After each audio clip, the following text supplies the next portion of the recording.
Alright, welcome back my friends. Today we got a short intro because we're going to get right into things.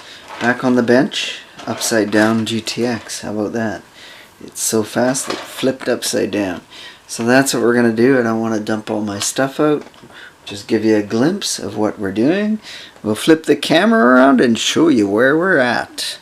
Build time on Rides with Chuck. By Chuck. One of those names.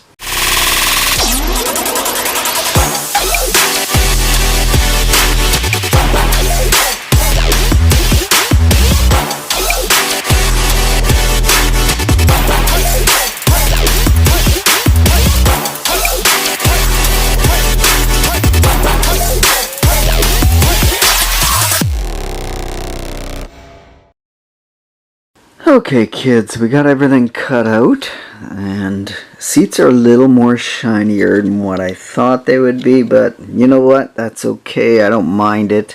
Door panels in their ugly wood grain.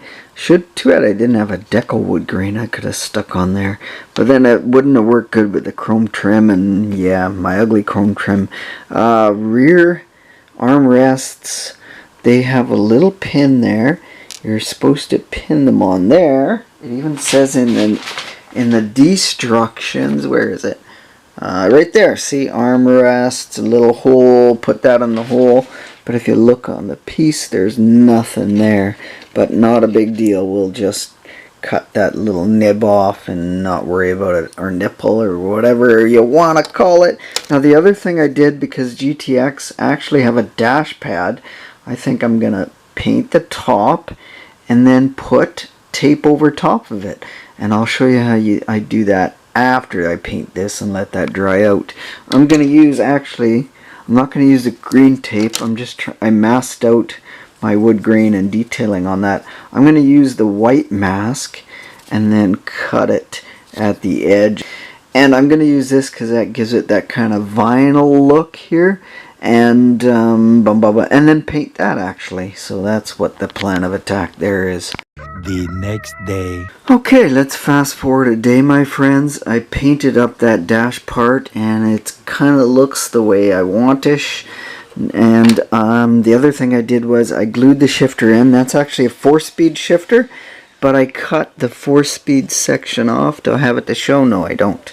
It doesn't matter because, yeah, to make it look like an automatic, you don't want that 4-speed rubber thing sticking out there. You'd know it would be a 4-speed. So that turned out fairly decent. I just a couple seconds ago glued that rear seat on, and the side panel will look like that. So not bad, even though I did a shit job doing that chrome work, which I said last time, hey, is what it is, and we're not going to fret over it.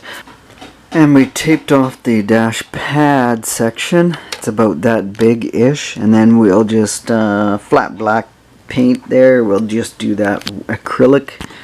So after 2 coats of acrylic black paint, it came out pretty flat, and what I might do is use a matte Mod Podge just to maybe give it a semi-gloss look.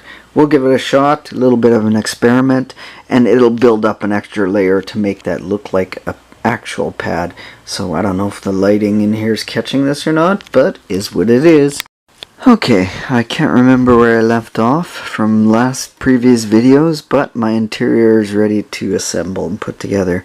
I detailed up the wood grain on the steering wheel and the silver aluminum spokes on the steering wheel. That is ready to glue on.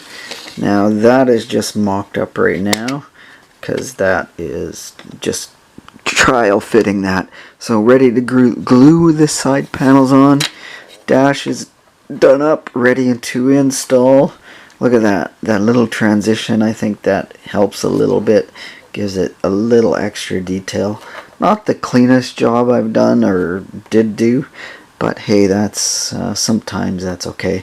This is going to be mainly a simple build, stock style build that is gonna probably just sit on a shelf. No model shows or nothing like that. So somewhat pleased with what we got. Button it up and we'll come back and end today's video. Okay, so here we go my friends. The interior is more or less completed. Now I don't know how the light's picking up this on the camera, but it's reasonable. Not perfect, not my best work, but hey, it's done. More or less. I just put the steering wheel there now just to show off.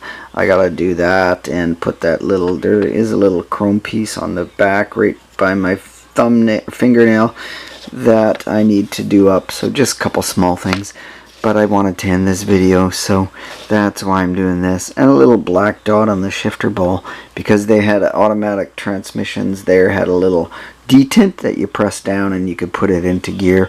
When my dad was racing, he had trouble.